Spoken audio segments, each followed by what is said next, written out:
Hello everyone and welcome back to a third installment of Horror Geek, Stephen King edition.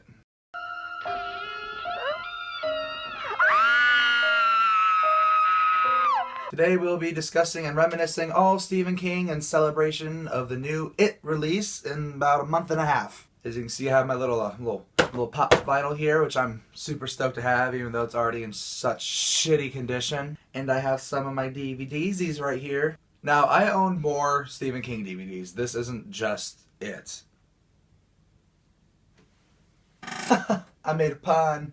Before we can begin, I need to talk about something very important. Oh my fucking Christ. In the horror community, we had lost someone very important. He was known as the grandfather for the zombie craze, brain eating. This week we had lost George A. Romero. My heart goes out to all his friends and family. He had played a pretty big role in my growing up with horror. My very first true zombie movie was Night of the Living Dead and then Dawn of the Dead, which are both just great movies. You need to watch them if you haven't. If you haven't, I don't know why you're watching this. Rest in peace, George Romero. Continuing on with the Stephen King episode.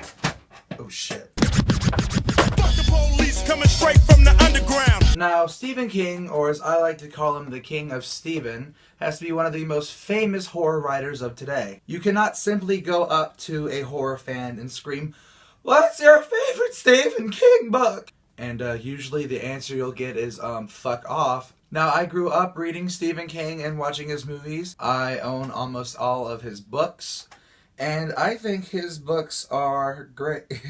I couldn't help but laugh, but I'm reading the back of the Children of the Corn DVD, and I'm just reading the little plot description on the back. It says, a horror hit that has already spawned 6 sequels and remains one of the most popular adaptations of a Stephen King story. Yeah, wasn't this one of Stephen King's, one of the least favorite of his movies, and only spawned more money because Stephen King is tied to the name? And so, I'm from Indiana, and this movie was basically our Bible, because if you ever go to Indiana, or somewhere Midwest, you'll see that there's nothing but fucking corn.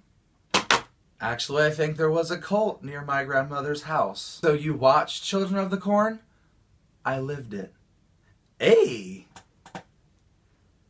But, Children of the Corn might not be one of the best Stephen King film adaptations, but I like to hold it dear to my heart, because corn and murderous children, it's a party. Children of the Corn might be my second favorite, with it being first, but we will talk about that later. And next we have Misery. Misery is about a young woman who falls helplessly in love with a paraplegic who cannot speak. I'm just kidding. It's actually about a fucking psycho woman who keeps an author trapped in her house and threatens to kill him every time he doesn't make a new installment for his book series called Misery. Play on words. Misery stars James Caan, who is also featured in The Godfather and Elf. And it also stars Kathy Bates, or as people close to my age would say, that one lady who is in all the American Horror Stories. I have such a big love-hate relationship with that damn show. Pet Sematary is about a young dog who gets kicked out of heaven, and the only way he can redeem himself is if he protects a little orphan girl on the streets. This is also a really great movie. It stars Fred Gwynne and Miko Hughes, as you might know as the boys have a penis, girls have vagina kid. You might also recognize him from Wes Craven's New Nightmare. Fuck, he's dead too. So we are now in the middle, almost the end of July. That means we're only a few weeks away from the release of the new It. Huzzah! I'm actually really excited for the new movie. Stephen King's son actually got a sneaked in viewing of the film, and he said it's labeled as one of the scariest movies yet, in the world. I don't think that's the case. You see, we live in a world full of The Exorcist, Friday the 13th, and Nightmare on Elm Street. And now this remake comes along, and the son of Stephen King, the author who wrote the book, says that it's one of the most terrifying movies. Now, sure, that could have been an endorsement for his dad and the book and the movie, but I don't necessarily think it'll be the scariest. Yes, I think it will be scary, and it's going to be gory, but I don't think that it will be the #1 movie. It might be the #1 horror movie for 2017. I mean, shit, the more I think about it, it is going to be the #1 horror movie for 2017. If you're a greedy capitalist like me, you like collecting small things that don't necessarily make any difference in the world. And I'm going to unbox it because I fucking can. Oh, I bet this is like sinning for all you toy junkies out there who are like, don't take it out of the box. Fuck! So here we have the 1990s version of Pennywise. Doesn't really do anything else except tilt his head side to side and have white eyes and pretty much just stand there and do nothing. So yes, I do not know if they have or will not release a pop figure of the newer looking one. Although I must say, Bill Skarsgård, who's playing the new Pennywise, you're fucking on point, okay? Because you genuinely look more terrifying than this. Like, I love Tim Curry, and I thought his portrayal of Pennywise was great, but I feel like visually he makes Tim Curry's look like shit. It's gonna be fucking tits. Looks like shit, because this looks like any other clown you will see at, like, Barnum and Bailey's or Ringling Fuckers, or that, because they don't fucking exist anymore. This is just gonna be fucking great. I'm fucking excited. Never been so excited for a fucking remake. Fucking remakes. And earlier I had mentioned that I have a love-hate relationship with American Horror Story.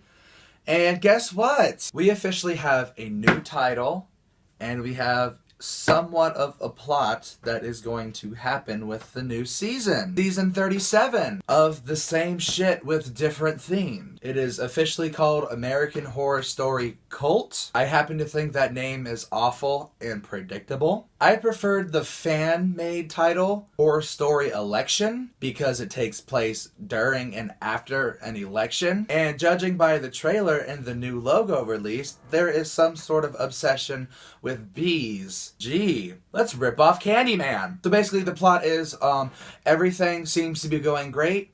It turns out there's not. And it turns out there's something very spoopy going on behind the scenes. And one of your favorite characters is either going to die or be the bad guy. The end. Now, you're probably wondering, that's not a plot. Well, actually, dipshit, it is a plot.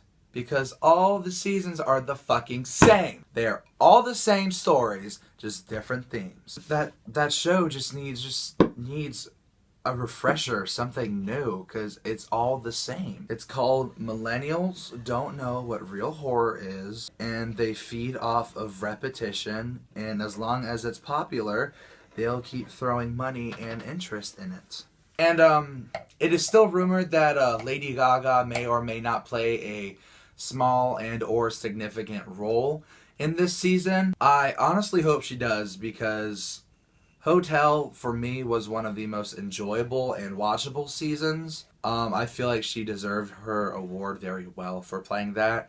And even her small role in Roanoke as the creepy, possessed, demon forest nymph god elf hobbit was very good, because her character added somewhat of a continuation for the shitty plot that was Roanoke. Yeah. That looks like that's all we're going to be able to talk about today. Please like and or subscribe. I will include links below to different podcasts, other YouTube channels, and various articles I did or have not mentioned in this video that you can follow and take the initiative to learn more things about horror and why it's actually one of the most versatile genres on Earth. Thank you for watching, and as always, happy St. Patrick's Day and good night.